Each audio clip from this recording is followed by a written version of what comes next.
Hello again, basketball fans. I am Tim McCall here with Justin Michael. We are here at the Thomas & Mack Center in Las Vegas, where we just witnessed some second round action of the Mountain West Conference Women's Tournament. On tonight's slate, the Colorado State Rams fell and had their season ended by the Boise State Broncos after losing 76-51. Second straight season that the Rams season has come to an end at the hands of the Broncos. Definitely a tough way to go out. 3 seniors, not the way you want to go out losing by 25. But after winning 4 straight Mountain West championships, I'd say that the skies are still fairly blue back in Fort Collins. I would have to agree with you. And, after tonight's game in the press conference, head coach of the Rams, Ryan Williams, he summed it up pretty much in one sentence. He said, "We picked a tough night to have a tough night." And that's exactly what the Rams had tonight. It was a tough night. They only shot 34.5% from the field, and their opponent, Boise State, shot over 50% from the field. When you let your opponent shoot over 50%, you better also be somewhere around 50% too, or else it's going to be a runaway victory for the other team, and that's exactly what we saw tonight. Yeah, pretty much impossible to make up that kind of offensive discrepancy. We saw the Rams get frustrated in the second and third quarter, and that allowed the Broncos to pull away. Definitely just not a typical CSU Rams night under Ryan Williams. The Rams did start out, after the first quarter, they were leading 12-8.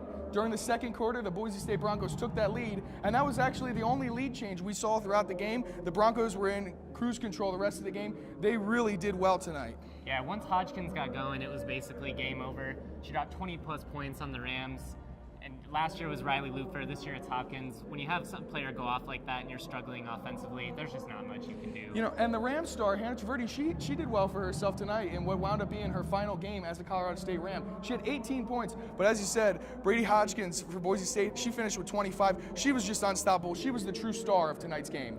Yeah, that's a great point. Hannah Traverti definitely did her part. She was a player throughout her career that was not known for being an offensive specialist, but she did shoulder the weight throughout the majority of the season. She was the team's leading scorer. She picked up the slack. We saw that today, and it was evident. It's disappointing that she had to go out on such a low note.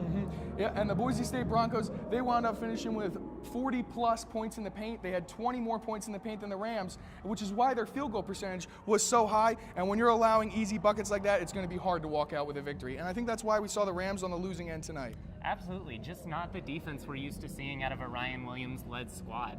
The Broncos kind of did whatever they wanted. They were able to get in the post, like you said. They had people hitting from the outside. They were just in rhythm. And as you did say earlier, it is not all doom and gloom for the Colorado State Rams. Ryan Williams spoke in the press conference about how he's looking forward already to next year, bringing a whole new group of girls together and, continuing the success that Colorado State has been used to in the past. Yeah, this is a program that's in great position to compete for years going forward.